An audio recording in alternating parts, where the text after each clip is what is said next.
হয় আজি এইটো এটা গৌৰৱৰ দিন যেহেতু ৰুদ্ৰ অৱতাৰ হনুমানৰ আজি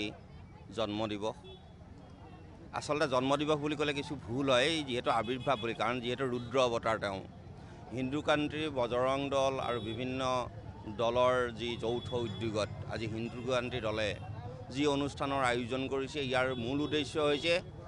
যে হনুমানৰ জৰিয়তে আমি শিকিবলগীয়া বহু কথাই আছে যেনেকৈ ধৈৰ্য বিশ্বাস আস্থা আৰু ভক্তি এই আটাইকেইটা যাতে সনাতন হিন্দুৰ যিসকল ভাই ভনী আছে সকলোৱে যাতে গ্ৰহণ কৰিব পাৰে সনাতন হিন্দু ধৰ্মৰ সনাতনী ৰাইজে হনুমানৰ আদৰ্শৰে আদৰ্শান্বিত হৈ ভক্তিযুক্তভাৱে আস্থা বিশ্বাস লগত লৈ যাতে আমি নিজৰ ধৰ্মটোক সংৰক্ষণ সংবৰ্ধন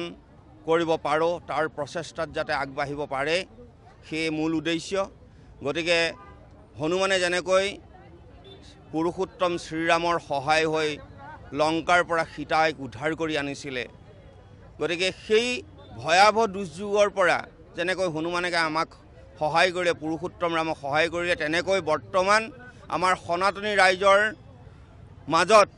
যি আসলে বিষকুম্ভৰ সৃষ্টি হৈছে সেই বিষকুম্ভ যাতে নাইকিয়া হয় আৰু সেই বিষবৃক্ষৰ ছত্ৰছায়াবিলাক যাতে নাইকিয়া হয় যেনেকৈ আমাৰ সমাজত সোঁৱে বাৱে যি ধৰ্মান্তৰণৰ ব্যৱস্থা আহিছে খ্ৰীষ্টান মুছলিমৰ যি আগ্ৰাসন হৈছে সেই সনাতনী ৰাইজক যাতে উদ্ধাৰ কৰিব পাৰে সেই হনুমানৰ দ্বাৰা হনুমানৰ শক্তিৰ দ্বাৰা হনুমানৰ বিশ্বাসৰ দ্বাৰা ভক্তিৰ দ্বাৰা তাক প্ৰতিষ্ঠা কৰাৰ এক সংকল্প লৈ আজি এই জয়যাত্ৰাৰ সূচনা কৰিছে। জয় শ্ৰীৰাম।